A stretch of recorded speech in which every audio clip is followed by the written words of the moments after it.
Almusal namin ni Mati. Mati, tara na. Tingin mo na Milo. Sa Bicol kasi ganito kami magbalat. Kutsilyo, tapos ginaganto. Yan. Ang ganda ng kulay ng kamote niya. Oh. Parang dilaw na dilaw.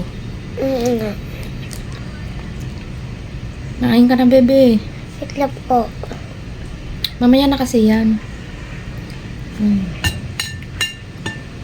Hindi ako nagsaing ng kanin ngayon.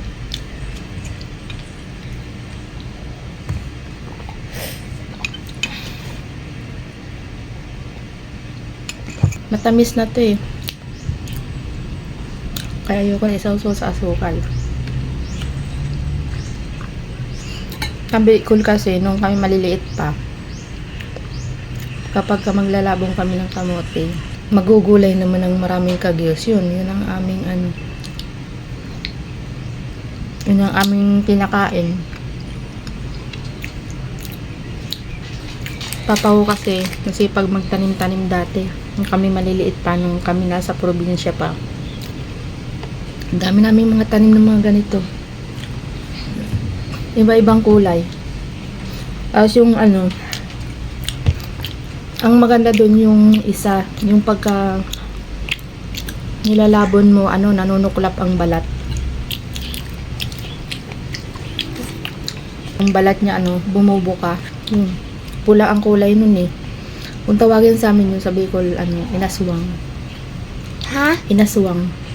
Bakit? Inaswang eh. Yun ang tawag. Lalaro kasi si bebe. Naglalaro.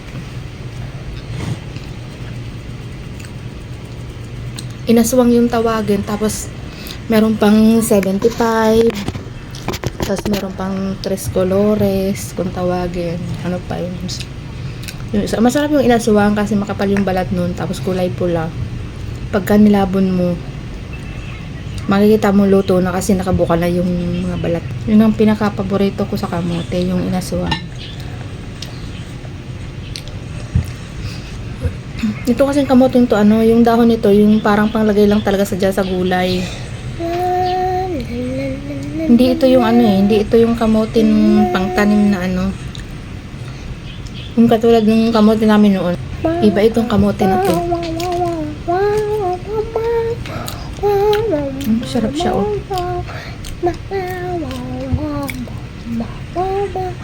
Ang tamis. Ginagawa din namin dati ito ng balisungsong. Ang nilalagyan ng kamote, ang kahalo ay ito, kamote, kamoteng kahoy. Tapos lalagyan ng yung murang niyog. Yun, balisungsong na. Pero may balisungsong din namang bigas.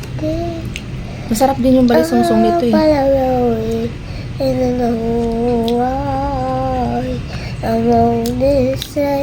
Ano ba naman yung kinakanta mo? Hindi mo na maintindihan. Ay, nawala ka.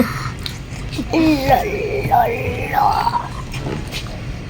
This alaw alaw Mara ay pangatlo ko ng kamote. Kalalaki pa man din ng kamote oh.